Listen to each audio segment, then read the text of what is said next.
Welcome back to clean news UP. चलिए देखते हैं उत्तर प्रदेश की 25 फटाफट बड़ी खबरों को। इससे पहले आप न्यूज को कहां से देख रहे हैं हमें कमेंट में बताना बिल्कुल ना भूलें। साथ ही हमारे फेसबुक पेज को भी फॉलो करें। फेसबुक पेज का लिंक डिस्क्रिप्शन में दिया गया है।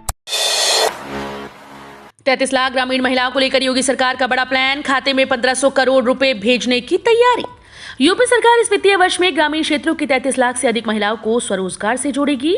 इसके लिए 3.30 लाख समूहों के खातों में 1500 करोड़ रुपए दिए जाएंगे। ग्रामीण क्षेत्रों में सक्रिय समूहों को आजीविका की गतिविधियों से जोड़ने के लिए 1300 नए उत्पादक समूहों का गठन करने की तैयारी भी है। शासन के सूत्रों के मुताबिक ग्रामीण आजीविका मिशन के तहत 2022-23 का लक्ष्य तय कर दिया गया। इस वर्ष 3.30 स्वयं सहायता समूहों को रिवॉल्विंग फंड और सामाजिक निवेश फंड के तहत 1500 करोड़ रुपए दिए जाएंगे। 10 लाख युवाओं को फ्री मिलेंगे टैबलेट और मोबाइल फोन, जानिए पूरी जानकारी। देश के कई राज्यों में किसानों के साथ ही युवाओं के लिए भी बहुत सी लाभकारी योजनाएं चलाई जा रही हैं। इसी क्रम में उत्तर प्रदेश की सरकार की ओर से युवाओं को फ्री में टैबलेट और स्मार्टफोन वितरित करने की योजना भी शामिल है। इस योजना के तहत युवाओं को उच्च शिक्षा और रोजगार से जोड़ने के लिए फ्री में टैबलेट और स्मार्टफोन दिए जाएंगे। बता दें कि योगी सरकार की ओर से फ्री टैबलेट और स्मार्टफोन वितरण की इस योजना को अपनी 100 दिवसीय कार्य योजना में शामिल किया गया है। इस योजना के तहत यूपी की योगी सरकार करीब 10 लाख युवाओं को 9.74 लाख टैबलेट और मोबाइल फोन वितरित करेगी। यूपी में होमगार्ड के 32,000 खाली पदों पर भर्ती होगी। होमगार्ड विभाग सशक्त महिला और सक्षम युवाओं की भर्ती करेगा। विभाग ने होमगार्ड जवानों के खाली पड़े 32,000 पदों पर भर्ती की तैयारी शुरू कर दी। हर साल 7,000 पुरुष और 4,000 महिला जवान के पद भरे जाएंगे। इसमें 20% महिलाओं की भागीदारी होगी। सरकार के 100 दिन के कल्याण संकल्प पत्र में विभाग ने पहली प्राथमिकता में भर्ती को रखा है। होमगार्ड मुख्यालय में 31 मार्च को होमगार्ड मंत्री धर्मवीर प्रजापति की अगुवाई में आयोजित समीक्षा बैठक में विभागीय अपर मुख्य सचिव अनिल कुमार खाली पदों पर भर्ती और उपलब्धियों के संबंध में प्रस्तुतिकरण दे चुके हैं। होमगार्ड डीआईजी रणजीत सिंह बताते हैं कि विभाग में 1,18,348 पदों के सापेक्ष 85,000 होमगार्ड हैं। करीब 32,000 पद खाली हैं। यूपी में भाजपा की बड़ी जीत, जानिए सीएम योगी ने क्या बताया इस जीत का मतलब।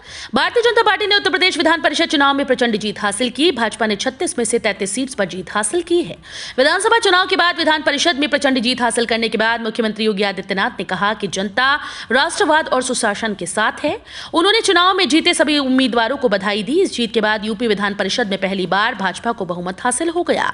सीएम योगी आदित्यनाथ ने ट्वीट किया कि उत्तर प्रदेश के उच्च सदन के लिए नवनिर्वाचित सभी सदस्यों को हार्दिक बधाई व शुभकामनाएं। उत्तर प्रदेश विशेष सुरक्षा बल में 5,000 से अधिक पदों पर होगी भर्ती। उत्तर प्रदेश सरकार के मुख्यमंत्री योगी आदित्यनाथ की अगुवाई वाली सरकार ने राज्य में विशेष सुरक्षा बल के मुख्यालय और सुरक्षा वाहिनियों के गठन के लिए 5,000 से अधिक पदों के सृजन का निर्णय किया है। मुख्यमंत्री कार्यालय ने इसकी पुष्टि करते हुए मंगलवार को बताया कि शासन के फैसले को मंजूरी मिलने के बाद जल्द ही भर्ती प्रक्रिया शुरू होगी। इसके तहत विशेष सुरक्षा बल के मुख्यालय के गठन के लिए 87 पद सृजित किए गए हैं। इसके अलावा सुरक्षा बल की 5 वाहिनियां भी गठित की जाएंगी। सीएम योगी आदित्यनाथ का निर्देश, समय से कार्यालय आए सभी सरकारी कर्मी दिखे अनुशासन। उत्तर प्रदेश में लगातार दूसरी बार मुख्यमंत्री पद संभालने वाले योगी आदित्यनाथ को अनुशासन के साथ कोई समझौता बर्दाश्त नहीं। उन्होंने मंगलवार को इसका संकेत भी दे दिया। सीएम योगी आदित्यनाथ ने लोक भवन में टीम 09 के साथ बैठक के दौरान सभी विभागाध्यक्षों को निर्देश भेजा है कि सभी सरकारी कार्यालय में अनुशासन को शीर्ष वरीयता पर रखा जाए। मुख्यमंत्री योगी आदित्यनाथ ने कहा कि सभी शासकीय कार्यालयों में अनुशासन का माहौल बना रहना आवश्यक है। इसके लिए बेहद जरूरी है कि हर रोज सभी अधिकारी कर्मचारी समय से कार्यालय आएं। आईआईटी कानपुर देगा स्टार्टअप कंपनीज को सहयोग। डीप टेक्नोलॉजी के लिए आवेदन की अंतिम तिथि 20 अप्रैल। स्टार्टअप कंपनीज के विकास में सहयोग करने के लिए भारतीय प्रौद्योगिकी संस्थान कानपुर और भारतीय प्रबंधन संस्थान लखनऊ की ओर से डीप टेक्नोलॉजी और इंटरनेट ऑफ थिंग्स कार्यक्रम की शुरुआत की। 6 महीने के इस कार्यक्रम में आवेदन करने के लिए अंतिम तिथि 20 अप्रैल तय की गई। डीप टेक्नोलॉजी एक ऐसा कार्यक्रम है जो वैज्ञानिक व इंजीनियरिंग चुनौतियों के आधार पर प्रौद्योगिकी समाधान प्रदान करता है। ये व्यवसाय को सफल बनाने के लिए अनुसंधान और विकास पर जोर देता है। आईआईटी में स्थापित research and technology park foundation ने आईआईएम लखनऊ के साथ मिलकर अब प्रदेश के स्टार्टअप कंपनीज को सहयोग करने के लिए डीप टेक कार्यक्रम को शुरू करने की तैयारी की है। यूपी के थानों से 60 दिन में हटेंगे जब्त वाहन। अपर मुख्य सचिव गृह ने दिए कई कड़े निर्देश। कानून व्यवस्था के साथ साथ यातायात व्यवस्था को और चुस्त दुरुस्त बनाए जाना और थाना परिसर में खड़े जब्त वाहनों को हटवाने के लिए अपर मुख्य सचिव गृह अवनीश कुमार अवस्थी ने कई कड़े निर्देश दिए। उन्होंने यातायात निदेशालय से हर जिले में यातायात व्यवस्था को और भी सुदृढ़ बनाने के लिए कार्य योजना मांगी। कहा कि सभी थाने में जमा जब्त वाहनों के मामलों का अभियान चलाकर कोर्ट से अनुमति लेकर निस्तारण कराया जाए। यूपी के सरकारी अस्पतालों में नौकरी का एक और मौका। स्टाफ नर्स के खाली 1729 पदों पर जल्द होगी भर्ती। नर्सिंग कोर्स की पढ़ाई कर चुके युवाओं के लिए सरकारी अस्पतालों में रोजगार पाने का एक और मौका मिलने जा रहा है। अस्पतालों में स्टाफ नर्स के खाली पद भरने से मरीजों को राहत मिलेगी। उत्तर प्रदेश में जल्द स्टाफ नर्स के खाली 1729 पदों पर भर्ती शुरू होगी। इसके लिए जल्द विज्ञापन जारी किया जाएगा। चिकित्सा एवं स्वास्थ्य चिकित्सा शिक्षा प्रशिक्षण विभाग और किंग चार्ज चिकित्सा विश्वविद्यालय में स्टाफ नर्स भर्ती की जाएगी। बीते साल कुल 4743 पदों पर भर्ती की प्रक्रिया शुरू हुई थी, लेकिन 3014 पद ही भर पाए थे। महात्मा गांधी काशी विद्यापीठ प्रशासन का बड़ा फैसला। महात्मा गांधी काशी विद्यापीठ प्रशासन ने छात्र हित में बड़ा फैसला किया। ये निर्णय कुलपति प्रोफेसर आनंद कुमार त्यागी की अध्यक्षता वाली परीक्षा समिति ने लिया। इसके तहत विश्वविद्यालय की सेमेस्टर परीक्षाओं में किसी छात्र को फेल नहीं किया जाएगा। कुलपति प्रोफेसर त्यागी की अध्यक्षता में हुई परीक्षा समिति की आपात बैठक में निर्णय लिया गया कि किसी भी छात्र छात्रा को 40% से कम नंबर नहीं दिए जाएंगे। ऐसा होने पर परीक्षक को इसका कारण बताना होगा। परीक्षा समिति ने फैसला किया है कि पहले सेमेस्टर के माइनर सब्जेक्ट की परीक्षा भी द्वितीय सेमेस्टर में ली जाएगी। भूजल प्रबंधन को मिलेगा बढ़ावा। हर जिले में तैयार होंगे 75 अमृत सरोवर। भूमिगत जल स्तर को व्यवस्थित करने की दिशा में योगी सरकार अभिनव पहल करने जा रही है। राज्य के हर जिले में 75 अमृत सरोवर तैयार किए जा रहे हैं। मंगलवार को शासन स्तर के उच्च अधिकारियों को निर्देशित करते हुए मुख्यमंत्री ने कहा कि अमृत सरोवर के लिए सभी जिलों में उपेक्षित तालाबों का चिन्हीकरण कर लिया जाए। जहां तालाब न हो वहां सरकारी भूमि पर नए तालाब तैयार कराए जाएं। कहा कि प्रदेश के हर जिले में 75 तालाबों के पुनरुद्धार खुदाई का काम किया जाएगा, जो कि भूमिगत जल स्तर को ऊंचा उठाने में सहायक तो होंगे ही, स्थानीय पर्यटन का केंद्र भी बनेंगे। वाराणसी में वायु प्रदूषण खतरनाक स्तर पर। स्वास्थ्य आपातकाल की स्थिति। 80 घाट पर लगाए गए फिल्टर युक्त कृत्रिम फेफड़े 48 घंटे में धुंधले।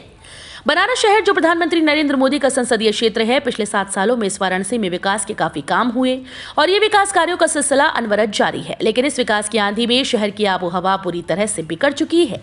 दुनिया के सबसे प्रदूषित शहरों की हालिया सूची में भारत के 14 शहरों का जिक्र किया गया, जिसमें तीसरे नंबर पर बनारस है।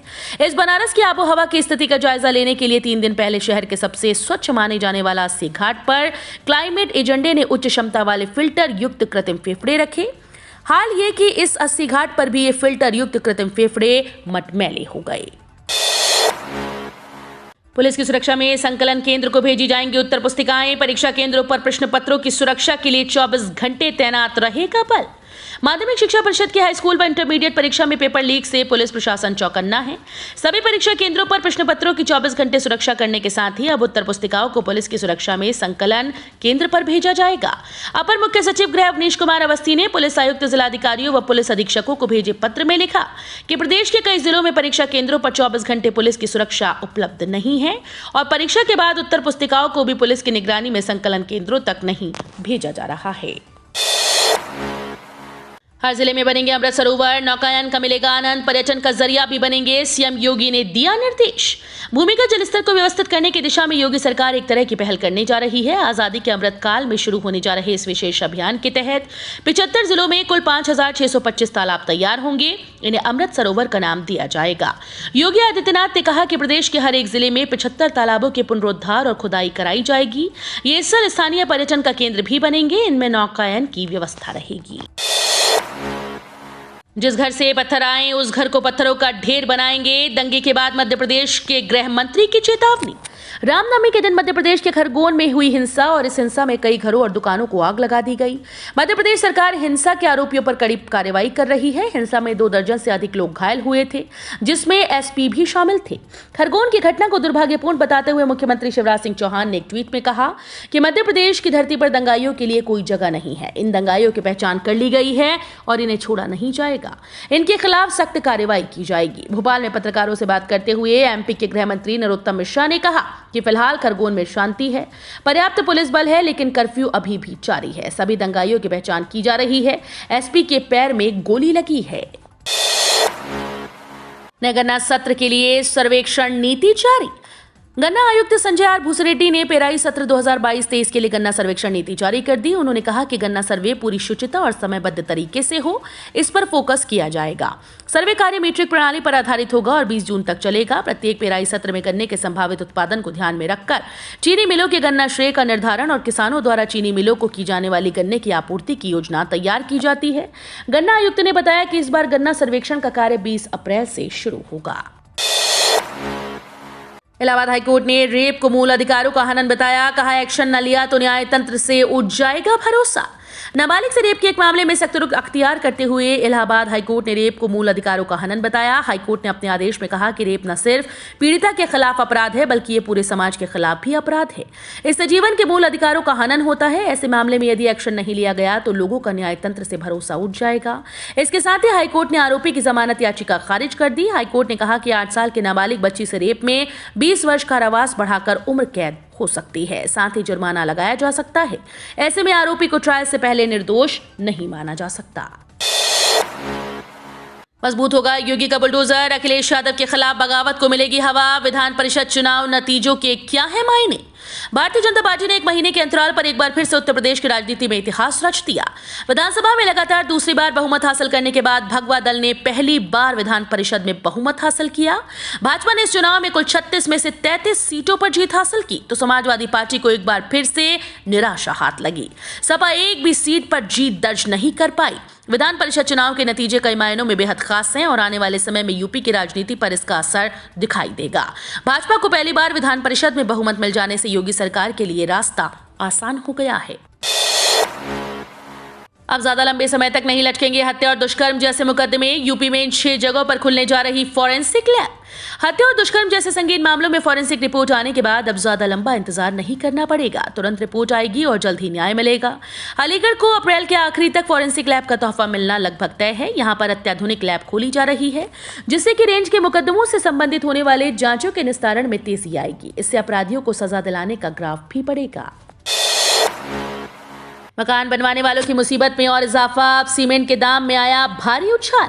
आशियाना बनाना अब और महंगा हो गया। ईंट मोरंग सरिया के बाद अचानक सीमेंट के दाम में भी प्रति बोरी 35 से 50 रुपए का इजाफा कर दिया गया।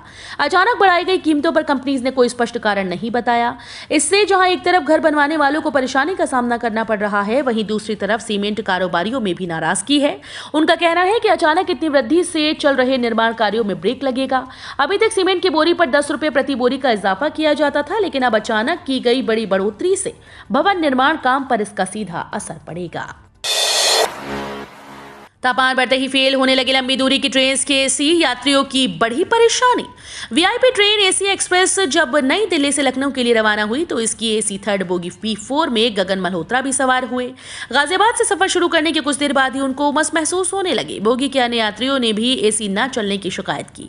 कूलिंग न होने की शिकायत के लिए कोच अटेंडेंट को ढूंढा गया, लेकिन वो नहीं मिला। मजबूरन लखनऊ तक एसी बोगी में सफर के दौरान यात्री गर्मी से बेहाल हुए। यह हाल वीआईपी ट्रेन का है। गर्मी बढ़ते ही इस बार लंबी दूरी की ट्रेन की एसी बोगीज के प्लांट फेल होने लगे। आरंभिक स्टेशन पर ट्रेन की नियमित जांच में होने वाली चूक के कारण बोगियों के एसी बीच रास्ते में फेल हो रहे हैं। डेयरी कोऑपरेटिव सोसाइटी को सीधे केंद्र सरकार सब्सिडी देगी। पशुओं के संरक्षण व संवर्धन का पशुपालक करे प्रयास। देश में सबसे अच्छी क्वालिटी की दूध पराग है। केंद्र सरकार किसानों को हर संभव मदद के लिए तैयार है। डेयरी कोऑपरेटिव सोसाइटी को सीधे केंद्र सरकार सब्सिडी देगी, जिससे डेयरी से संबंधित जो संसाधन चाहिए उसे लगाकर दूध की क्वालिटी को बरकरार रखा जा सके। ये बातें पशुपालन व डेयरी विकास भारत सरकार में सचिव अतुल चतुर्वेदी ने कही। वे काशी के उपनगर रामनगर स्थित दुग्ध उत्पादन सहकारी संघ की ओर से आयोजित पशुपालक किसान संगोष्ठी व जागरूकता कार्यक्रम में बतौर मुख्य अतिथि बोल रहे थे। चौथी लहर की आशंका के बीच इन स्वास्थ्य केंद्रों में लगाए गए ऑक्सीजन प्लांट। जिले में कोरोना की आशंकित चौथी लहर को देखते हुए अस्पतालों में लगाए गए ऑक्सीजन प्लांट की देखरेख की तैयारी की जा रही है। प्लांट स्थापित करने के लिए जिला अस्पताल समेत जनपद के 5 सामुदायिक स्वास्थ्य केंद्रों को चिन्हित किया गया। जिला अस्पताल और 4 सामुदायिक स्वास्थ्य केंद्रों में प्लांट स्थापित होकर शुरू हो चुके हैं, जबकि सामुदायिक स्वास्थ्य केंद्र खैर में खुले आसमान के नीचे लगाए गए ऑक्सीजन प्लांट को धूप से बचाने और उसके रखरखाव के लिए नगर पालिका खैर चेयरमैन के द्वारा ऑक्सीजन प्लांट के चारों तरफ टीन शेड लगाने का कार्य कराया जा रहा है। पीएम किसान की आने वाली 11वीं किश्त इन्हें नहीं मिलेगी। पीएम किसान सम्मान निधि के तहत अब तक 11.78 करोड़ किसान लाभान्वित हो चुके हैं और कुल 1.82 लाख करोड़ रुपए इन किसानों के खातों में भेजे जा चुके हैं। हालांकि पीएम किसान पोर्टल के मुताबिक इस योजना से 12.50 करोड़ से अधिक किसान रजिस्टर्ड हैं। वहीं जो लोग खेती की जमीन का इस्तेमाल कृषि कार्य की जगह दूसरे कामों में कर रहे हैं या दूसरों के खेतों पर किसानी का काम करते हैं लेकिन खेत के मालिक नहीं है, ऐसे किसान भी इस योजना का लाभ नहीं उठा सकते हैं। खुशखबरी, डीए के बाद सरकारी कर्मचारियों को मिलने वाला है एक और तोहफा। सरकारी कर्मचारियों के महंगाई भत्ते में 3% का इजाफा करने के बाद केंद्र सरकार अब एक और तोहफा देने की तैयारी में है। सूत्रों की माने तो सरकार केंद्रीय कर्मचारियों की उस मांग पर गंभीरता से विचार कर रही है जिसमें फिटमेंट फैक्टर बढ़ाने की बात है। केंद्रीय कर्मचारी लंबे समय से फिटमेंट फैक्टर बढ़ाने का दबाव बना रहे हैं और मीडिया रिपोर्ट्स का कहना है कि जल्द ही उन्हें अच्छी खबर मिल सकती है। कर्मचारियों को हाल ही में महंगाई भत्ते का तोहफा मिला है जो 31% से बढ़कर 34% हो गया। कर्मचारी यूनियन न्यूनतम बेसिक वेतन को 18,000 से बढ़ाकर 26,000 करने और फिटमेंट फैक्टर को 2.57 गुना से बढ़ाकर 3.68 गुना करने की मांग कर रहे हैं। तो ये थी आज की 25 फटाफट बड़ी खबरें। अगर आपको न्यूज़ पसंद आई हो तो वीडियो को लाइक और शेयर जरूर करें। धन्यवाद।